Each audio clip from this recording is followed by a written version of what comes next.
Okay, so we are going to look at our new project called Pop-Up Thrones. It's a little ode to Vincent van Gogh, or Van Gogh, depending on how you want to say it. We just finished that little reading about his project, or his painting, I should say.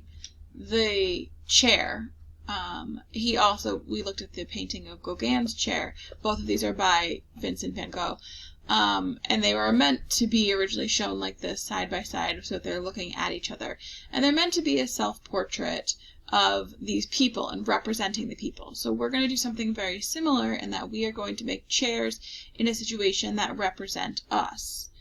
If I look at some student examples here, we're actually going to make little pop-up chairs so that these chairs actually pop out of the paper at us. So it's like an actual little, not that we could sit on it, but an actual three-dimensional chair.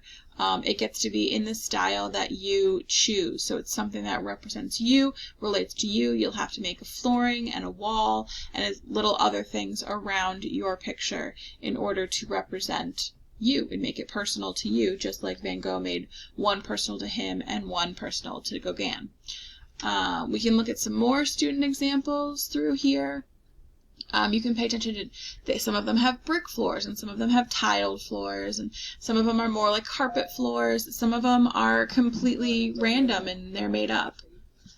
Same thing, some people have doors behind them, other people have windows, other people have pictures.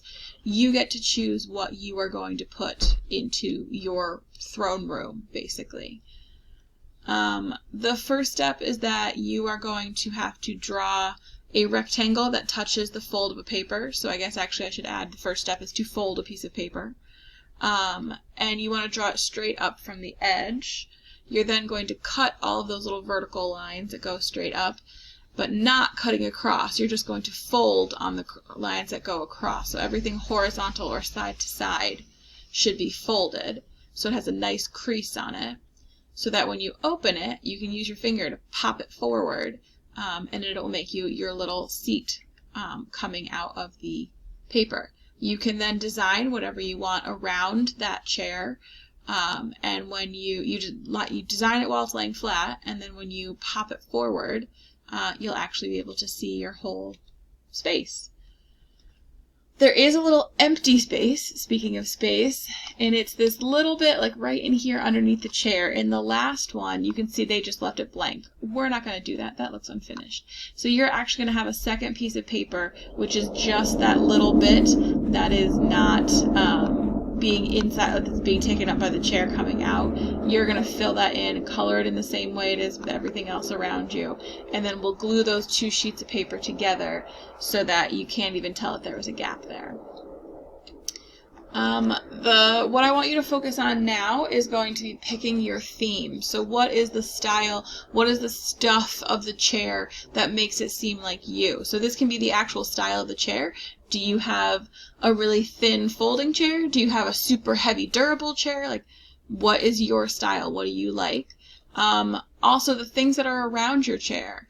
What items or objects represent you? Do you have hobbies or achievements or interests that have stuff that is associated with them? You want to make sure that this is going to look like you, not just a generic room. You want to personalize it somehow, so make something about it so that when you look at it, you can go like, oh yeah, I know that's totally my stuff, or like, I see it, how that represents me. The last thing that I don't think we're going to get to today, but if you're super, super speedy, you can start practicing an actual chair on a piece of scrap paper. We want to draw out what some of the ideas are thinking in our head, so you can actually build the chair part on a piece of paper with the illusion that it's popping out of the paper first to draw it out, and then you can go and do that on an actual popped out paper later so that you kind of figure it out a little bit at a time and you're not trying to think of too many things all at once when we're just starting out. And just go back to this slide right here so that you guys can remember those things you're supposed to be thinking of. Go ahead and, well, the video is going to stop in a second when I'm done talking, but go ahead and either pause it here or leave this slide up so you can start brainstorming the stuff you need. Go ahead and look up images, references, stuff from your life that you need to think about in order to use in this artwork. Okay, bye.